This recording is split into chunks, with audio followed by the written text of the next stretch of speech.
comes. Central position, and a great tipped over save. Volley back into the box. Not dealt with. McElroy! 1-0 St Albans! And the Saints could be heading to the national stage. Here comes the corner. Munoz. Header. Konstantinidis hits the bar, and now followed in. 1-1! Kalifatidis has done it. It's Northcote City 1, St Albans Saints 1. Holding up the ball. Now darts back in onto his right, cross into the area. Rickson! And Barisic makes the save. Coming back in for Northcote City now. Kalifatidis! And it's tipped around the post. Time just about up. It really is hard to believe that it's only 1-1. And there is the full-time whistle. It's going to be decided by penalties.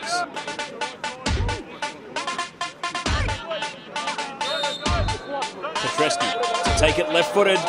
And he hits the bar! He hits the bar, and this is the chance St Albans have been waiting for.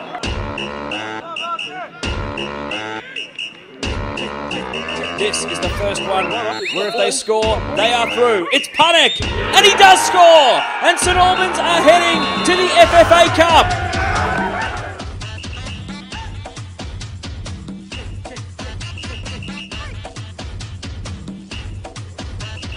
Number 15. Number 15, Parramatta FC, formerly the Parramatta Melita Eagles, of course. Another club with lots of silverware to its name, including 2 NSL Cups in the 1990s. Number 30. Number 30, the St Albans Saints. A big day for the boys from St Albans. NPL 1 in Victoria, another underdog club to get through to the national stage.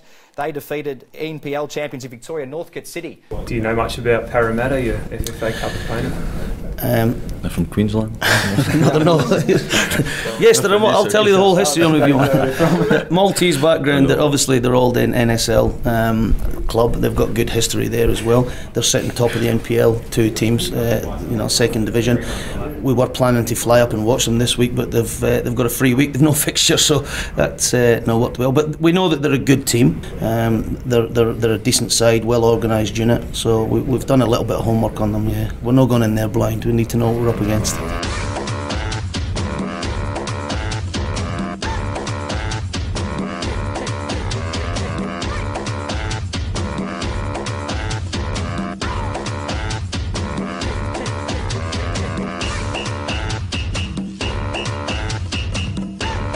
Yeah, look, they're a really direct type of team. So they've got 3 main targets up front, Marty, Ardell and Rezo. So look, they'll look to play on the counter, and I think St Albans will need to be aware that they'll be quite physical up front, and they'll have to obviously consider how they're going to try and stop the balls being delivered from deep in their defensive half.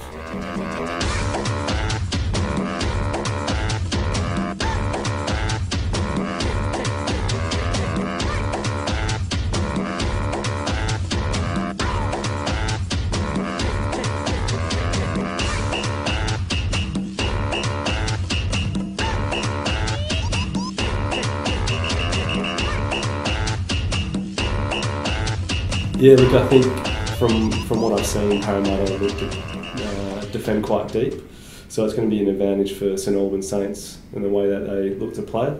So combination playing the final third shouldn't be an issue for St Albans, and hopefully they can capitalise on the space that's given to them. But that deep defensive block probably will allow them to really utilise wide areas well, so that's going to be an area that they'll need to try and take advantage of. Waved on Patterson and Nakic to take. Swings it in, and it's 3-1! Here comes the corner for St Albans, high and off the post! Well, obviously we know the strengths of St Albans from set pieces, so it's something that they will hopefully be able to take advantage of. We've seen that the Parramatta keeper and back 4 have been quite susceptible, so it's something that hopefully they won't require, but something that they might need to obviously keep in their back pocket. Nakic turns the ball over. Now an opportunity for St Albans. McElroy is in and scores! But I like to think that the squad we've got would hold their own in the NPL. I'm not being funny, but the experience that we've got there, we've got players in our team like Ryan. Ryan's played in the Scottish Cup final and scored in the Scottish Cup final. You know, you got to look at this. So we've got Stewie Nicholson, who's played in the English Premier League with West Brom. Webster, who's been there. We've got players in there that's good pedigree, good quality players in there, and that's what we're trying to do is build on and off the park for St Albans. Ryan's the technical director of football. We're trying to get a good youth system coming up through the experience that we've got there. So I think it's certainly, you know, with the players we've got, we can advance. I think if they're mentally switched on.